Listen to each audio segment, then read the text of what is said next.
Good afternoon. We're going to look at our homework for week 3.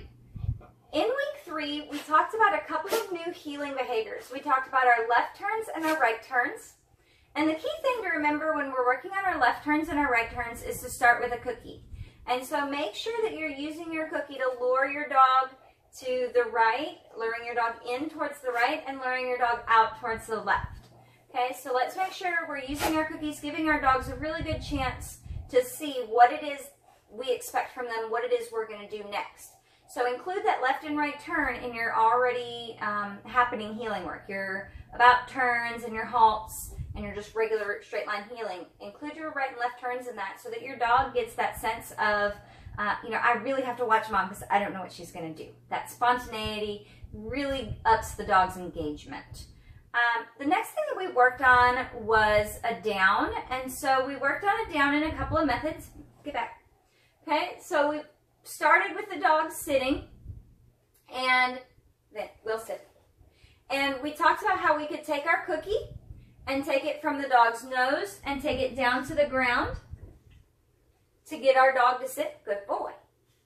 We also talked about how we could take our cookie and bring it towards the dog's chest to get him to down that way too. Stay, stay. Good boys, stay. So we could use either of those two methods to get our dogs to down. Whatever works best for you. Remember what we talked about manhandling. The more we have to manhandle our dog, the less he's going to learn and the slower he's going to learn. So if you have to, yes, move your dog's feet or push on their rump to get them down. But limit it as much as you can. Let them think, let them do as much as they can. The last thing, or one of the next things that we talked about last week that we're going to work, or yesterday that we're going to work on this week, is our come for. Okay? So what that looks like, Will, Van, sit, down, stay. Come here, Will. Okay? Is we're healing, and then all of a sudden, Will, come. And our dog sits in front of us. Okay? So all it is we start walking backwards and our dog comes. And we know they're going to be successful because we have them on a leash and we're reeling them in if we have to. Okay? So again, all that looks like is we're healing.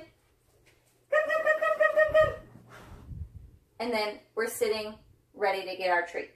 Good boys.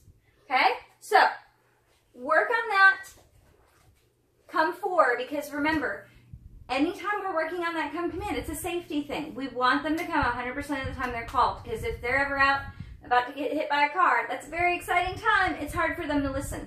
We want them to know we mean it every time we say it. And if that includes that we have to reel them in to show them that they really got to do it, then that's what we got to do. Okay? The next thing, the last thing that we talked about was the down stay.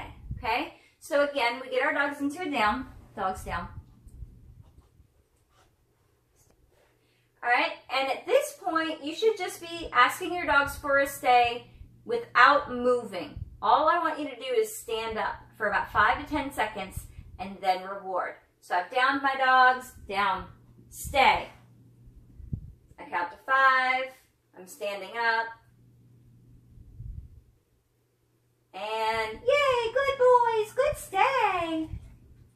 So I'm building the value of that word. So work on that for your down stay to get your dogs to where they are staying for a good 5 to 10 seconds with you not moving. And then, Will down. Then you can start to work on getting them to stay for longer and also for stepping away. So those things, along with all the other things that we've talked about in the previous 2 weeks, are your homework. And I will see you on Tuesday for week 4. See you then.